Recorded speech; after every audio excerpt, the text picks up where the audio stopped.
Archbishop Semogera and the clergy who have led us in this wonderful Mass,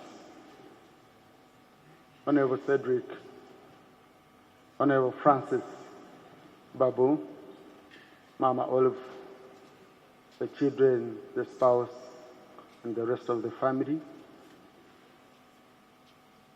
the Honorable Major General Jim Muhwezi, and other ministers, His Excellency, the President.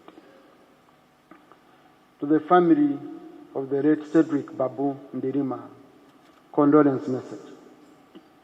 I was saddened to learn of the death of Cedric Babu Ndirima, Saint Honorable Francis Babu and Olive Chigongo, people with whom we have worked hard together serving this nation, yet raising a generation we so thought to take on from us. As therefore, on behalf of government, my own behalf, and that of my family, convey heartfelt sympathies to the bereaved family. His demise is therefore painful to us as parents because of what we endeavor to sow into our children, in deed and in values that we expect them to illuminate to the rest of the world. The nation has lost a sports gem whose talent will always linger on even after his death. His ability to mobilize and get involved in politics was an indicator of an upcoming leader, mobilizer, and patriot who loved his country and cared to get involved in matters of leadership on various fronts. We pride in his service, especially during his employment at Uganda Broadcasting Corporation, and the nation will remain indebted to the thoughts and expressions of wisdom he passed on during his live broadcast sessions. I appreciate his parents for the great work they performed of bringing him up as a responsible citizen. A father plays a big role of seeing to the affairs of sustaining and keeping the family strong and in unity at all times, nurturing children as well as instilling in them values that enable them to surmount life challenges. He has died at the prime of his life when his family needed him most. I pray the Almighty God to strengthen his wife and children during this difficult time. Where Mrs. Babu comes from, Cedric, and then my brother Joseph, Ambassador of Rwanda to Uganda. Ladies and gentlemen, I have a speech, a condolence message from His Excellency the President that is here, which I will read.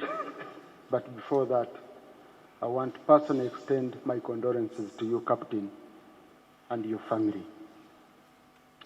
I know it's been a difficult time.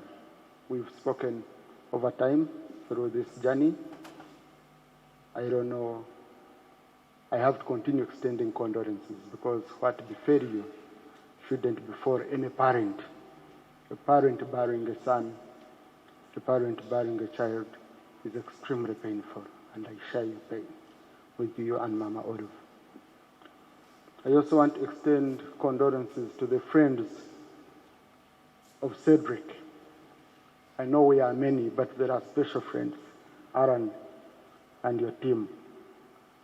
Our senior brother, General Rugaba Muhwezi, and the entire family of His Excellency the President and Mama Janet. And I'm happy to see my sister Natasha and her dear husband Edwin here, because I know Cedric meant a lot to this family and grew up with them. My condolences together with my wife.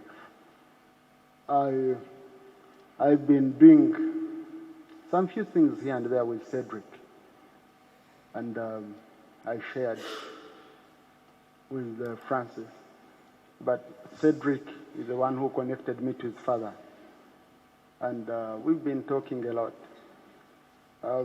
There's a friend with whom we are discussing a few things with Honorable Garabuzi, but we have a friend who knew about this. Cedric had friends everywhere, and we were discussing a certain business idea with our friend from Italy, Ugo Gari, engineer Ugo Gari, who traveled all the way from Italy. I think I saw him seated at the back Ugo, you can stand up for recognition.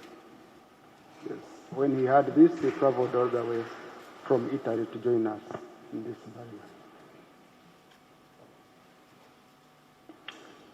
burial. So, Captain and Mama, I know His Excellency spoke to you personally, and he extended his words of encouragement and support that he could afford. I want to thank friends who came in to support Captain and the family, because the journey has not been easy.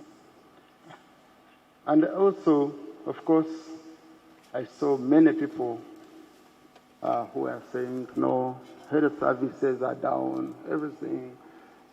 Some even respected people said Cedric wouldn't have died if we had critical health services. I think this was Cedric's time. I think friends came together. The family put in all it could. If it was for health facilities, for money, Cedric would have been saved, because nothing that friends didn't try had to do. But specifically, because as a government official, since I'm here, though, I felt I had come more as a friend until His Excellency called him and said I should represent him. I should inform you that it is our deliberate policy as a government to ensure that now we put in place all the infrastructure needed for specialized services.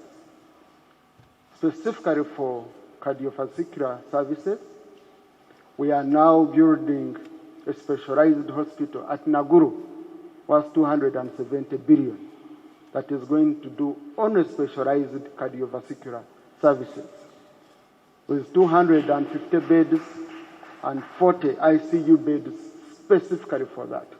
That project is ending in 2027. Don't mix it with Ruboa. I know you love mixing things. This is a special facility that we are doing at Naguru at the instructions of His Excellency the President.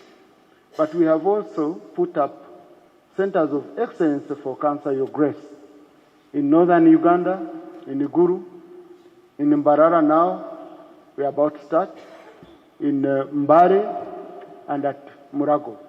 Because we no longer want Ugandans, His Excellency has made it very clear to us that he doesn't want Ugandans in the next 2-3 years to be traveling for specialized treatment abroad. Every Ugandan should be getting here, getting those services here at an affordable cost. And this is deliberate, and in very few, like 2 years, we shall have all these services running. I felt I should put this across because the message that had been put across was that Cedric died because in Uganda we couldn't afford the kind of specialized treatment that he needed.